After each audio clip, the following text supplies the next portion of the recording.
What's going on, everybody? King of Dragons 5000 here, coming at you with another figure review. Today we'll be having a look at the Hasbro Marvel Legends Thor, the God of Thunder, the God Butcher, Gorr.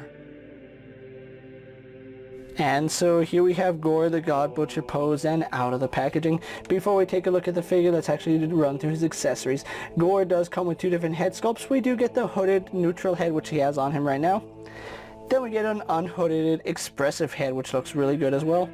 He also does come with a right hand with the Necro Sword coming out of it, which looks really nice. But other than that, Gorr doesn't really come with anything else. So with that out of the way, let's have a closer look at the God Butcher. And so here we have a closer look at Gorr, the God Butcher, and I have to say, really nice looking figure from Hasbro, but he's not really that, I don't want to say he's a boring figure, but there's not a lot going with this guy, unfortunately, and that's not Hasbro's fault. It's just the design of the character. He does have some nice things going on. For example, this head sculpt. Absolutely love the way his head looks. It is done very, very well, and I love those photoreal eyes that they started using on a lot of their figures. It does bring out the character very well, and I think it looks a lot better than hand-painted eyes. That is very good. I do like the slit in his mouth. He kind of has this Voldemort feel to him. If you guys are a fan of Harry Potter, you know that he looks a lot like Lord Voldemort. So yeah, really liking the head sculpt, and I really do like this head as well. It's more expressive, and you can see he's gritting his teeth. I honestly don't know which one I prefer, but articulation wise, this is the one to go with, but they both look really nice. Really like the detailing here on his Leiku. I guess he's a Twi'lek in disguise. Maybe he is, maybe he isn't. But yeah, I really do like the way he came out. Looking at the rest of his, I don't want to say costume, but looking at what he has, we do have his cape, which kind of comes off at a scarf right here, and I do like the fact that it's almost like an organic feel. You kind of have like this part just flaring out, which looks good. You can see it wraps around his neck and then comes down to the front, all the way down to his feet. So that's done really nicely, and I do like that. And the back of his cape again has that almost shadowy organic feel to it, so they did a really good job there. It looks very good. Very nice detailing here on the cape. And originally I thought there was some detailing on the cape, but having a second look at it, that might not be detail. That might just be 3D printed marks. So the original sculpt probably had those 3D printed marks, and when they got the master mold, it still had it, and instead of smoothing it out, that's why we have those lines. As far as the rest of Gorr goes, he's basically just this gray pale color with these black streaks going throughout his person, but it still looks really nice. I do like it. I do like the fact that the Necro Sword is an alternate hand that you just pop off his regular hand and you attach the sword, which we have right here. I really do like the detailing here on the sword. My only problem with the sword, and I'll get this out of the way, it is very rubbery. I have no idea why they did this. I know it's a safety standard, but this is aimed at collectors, and he's not a mass retail figure. He's a fan channel Amazon exclusive figure. So yeah, why couldn't they just make this out of a firmer plastic? I honestly don't know. But the hand does swap out, and you do lose articulation if you do end up swapping out the hand, because this has a hinge. The Necro Sword doesn't have a hinge, it just pegs right on. Looking at his body, I want to say this is a Grim Reaper body, but it doesn't feel like it is. This feels like it's a new body.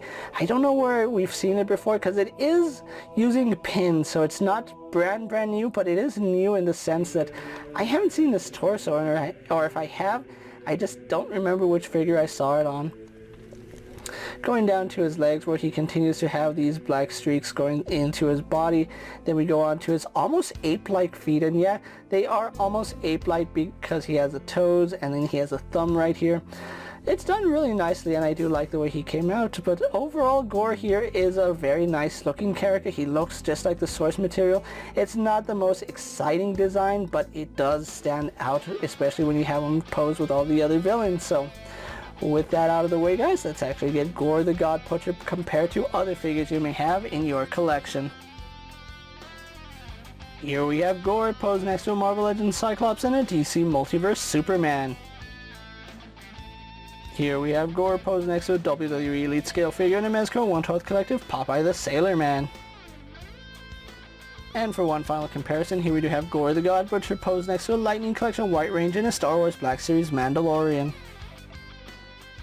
So with the comparisons out of the way, let's have a look at Gorr's articulation. Now Gorr here does have a double ball joint at the head. Now unfortunately both his head sculpts, they are very limited in how much range you get. This one, because of the hood that he has on him, you really can't go up and down all too well, but we do get some up and down movement. Very slight side to side head tilt, and this head is going to be just as bad because of these tentacles coming down from his head. He does still turn left and right, no problem, and the hood is a little bit easier than the one with his headdress coming off, so keep that in mind. His arms do a full 360, however, his left arm is a little bit hindered because it does hit his cape, so you do have to be careful for that. It does get out of the way because it is soft, but I wouldn't really want to mess with that too much and stress it, so just keep that in mind. Arms do go out to the side. Only to about right there. They don't go all the way horizontal unless it's just... Okay, they do go all the way horizontal. It's just this arm is really stiff and doesn't want to go. So yeah, that's just on mine. He does have a bicep swivel. Then we have a double bend here at the elbow. We have a swivel hinge at the wrist. Then we do have an ab crunch, which does go forward to about that far. Leans back about that far. And then he does have your standard waist swivel, which works fine. Legs do kick forward to about right there. They kick back, out to the side. Better than a lot of Hasbro Spider-Man figures. That's really interesting. He does have a thigh swivel right here. He has a double bend here at the knee going up to about right there. So you got some pretty good range on him.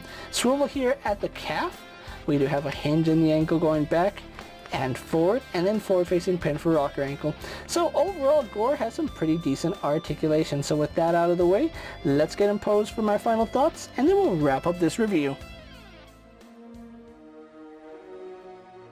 And so here we have the Marvel Legends Gorr, the God Butcher pose for my final thoughts, and overall I really do like the way he came out. The only thing I don't like about Gorr is that he kind of has this plain look to him. Now don't get me wrong, he's still a very pleasing character to look at, but there's not a lot going on for him. He's mainly just cast in this really gray plastic, which that's pretty much all you see on this figure, with some slight black paint going throughout him. But I still like the way he looks aesthetically. I think the cape looks really good, and I think the hooded head looks fantastic. I'm not a fan of the expressive head. Now, if Hasbro had found a way to give us the opportunity to swap the hood and the tentacles with each head, I think that would have been really cool. You know, swapping the faces out would have been really nice. That way you could have each face with either the hood or the tentacles exposed. That would have been really nice. But overall, still liking the way Gorr came out. I do like the fact that his cape has the organic feel to it. I just don't like the fact that it has the 3D printed lines on it. Apparently the master mold has them, so that's why this figure also has it. Overall, really nice figure. Now, if you are looking for Gorr the God Butcher, the comic book version, not the movie version, he is an Amazon exclusive figure, so you do have to order him from Amazon and pick him up from the Amazon website. So yeah, at the time I'm making this video, he is sold out, but do be expecting him to go back in and out of stock frequently as shipments come in and leave. This figure isn't going to be too hard to get unless you wait to order him. Now, if you want to get him on sale, you can absolutely do that, but if you wait too long, they are going to run out of Gorr, and you're not going to be able to get him for I think I paid $32 for him after taxes and shipping. So yeah, he is quote-unquote a deluxe figure in that price range, but is he really worth it? I honestly don't think so. He doesn't come with enough accessories, and he's not that big of a character. So yeah, I kind of feel like Hasbro is just throwing salt onto the wound and taking more money from us. So take that what you will, guys. If you guys want Gorr, the comic book version in your collection, definitely check him out. If not, I would say pass on him. He's not a must-have character, but if you're a fan of Gorr in general, you are going to want to get this guy in your collection. With that being said, guys, I'm KingofDragons 5000. Don't forget to like this video, leave a comment, subscribe to my channel. Go ahead and check out all my other action figure reviews, as well as all my other action figure and Marvel Legend videos. Hopefully you find them informative. As always, if there's a figure you would like to see me review, let me know down in the comments, and if it's in my collection, I'll gladly have a look at it. While you're at it, check out my Instagram account for new and exciting action figure photos, and as always, ring that bell to be notified anytime I upload a video. Until next time guys, I'll see you later. Take care everyone.